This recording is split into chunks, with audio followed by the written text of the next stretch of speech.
A registry of hospitalized COVID-19 patients across the country is being mooted to collect real-time data which will help improve treatment outcomes, analyze trends in the progression of the pandemic and calibrate response, officials said.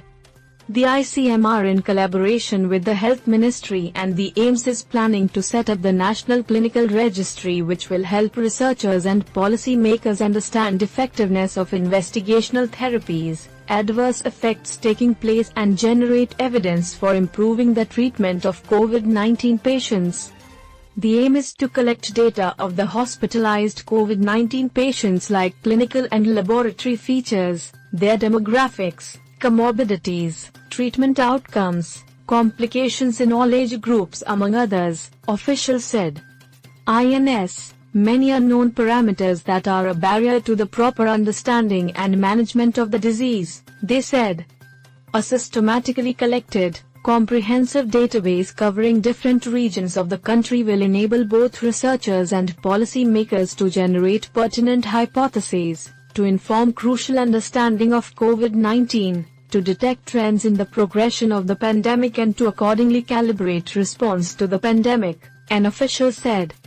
15 institutions of national repute, including the Postgraduate Institute of Medical Education Research, JIMR, in Chandigarh, AIIMS Delhi, AIIMS Jodhpur, National Institute of Mental Health and Neurosciences, NIMHANS, Bengaluru and Armed Force Medical College in Pune will connect with the hospitals and medical colleges to get them on board.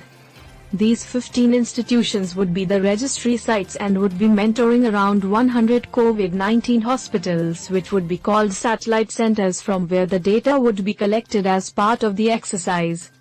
The proposal has been sent for approval to the Central Ethics Committee on Human Research, CHECR, of the ICMR.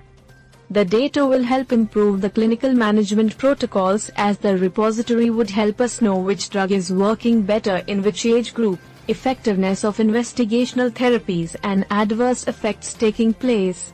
The idea is to generate evidence for improving the treatment of COVID-19 patients, another official said.